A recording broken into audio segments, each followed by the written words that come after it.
So you've just maxed out your rep range and now you're planning on adding more weight to the movement next week. Think again. A mindset that I had beaten into me by Strong Lifts 5x5 and starting strength was that when I hit my rep and set goal, I needed to go up in weight. There was absolutely no choice. And so even after switching to more reasonable programs, I've had the same mindset in me. But now I killed the devil in me, and after this video, you will as well. So you don't have to go up in weight as soon as the rep target is hit. You can, and oftentimes you should, but not always. Like, let's say I have a 3 sets of 6 to 10 on some sort of dumbbell movement. The dumbbells in my gym go in 2 kg increments, which are like 4 or 5 pounds, somewhere there. And so if I managed to do 10 reps on the first set, but it was really tough and the sets after that were really tough as well, I know that maybe if I increase next workout, maybe I won't be able to stay in the 6 to 10 rep range for all of my sets.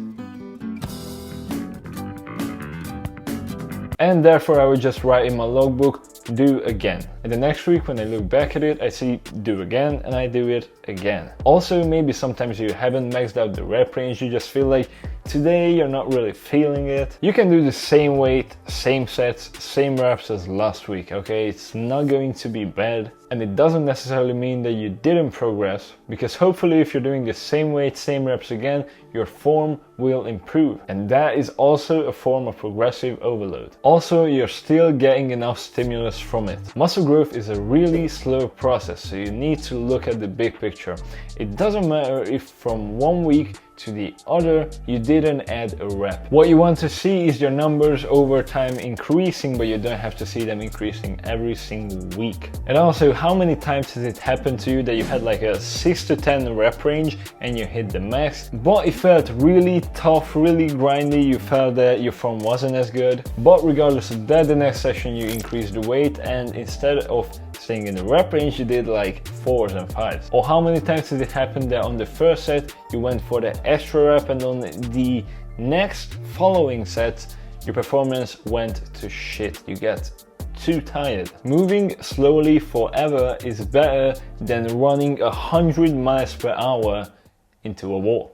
Be patient. Progress will occur if you're doing things correctly and you do not have to force it. This is what a lot of people get wrong about progressive overload. You don't force progressive overload, it happens. Yes, you have to be mindful about it, but don't force it quicker than it goes naturally. And if your goal is muscle building, weight progression is not the goal, it is a byproduct. Weight hypertrophy training, you should increase the weight not when you want to, but when you have to. Because if your goal is muscle building, you want stimulus. And you increase the weight when you cannot get enough stimulus anymore from it, or when you can, but it would be like too, you could do it in like a shitty way. So for an example, yeah, you can probably bench 1 plate for an entire year going from 2 reps to like 30, but what's the point? So with that said, doing the same workout 2 to 3 times in a row, for an example, is perfectly fine. It will not hurt you. Chances are you're still getting enough stimulus and your form is probably improving, so it's all good. And also, if you do it this way, eventually when you increase the weight, the transition will be much smoother. So the lesson is, think twice before increasing the weight and also the reps. But progression is still important if you're completely unable to progress for more than 3 weeks. So let's say for 4 weeks in a row you've done the exact same workout and you couldn't even add a single rep anywhere. That's a problem. So watch your progress, don't sabotage yourself, but also don't try to rush the process. And if you sometimes want to go out and have some fun but you don't want to get fat in the process, you can watch my video here about diet soda.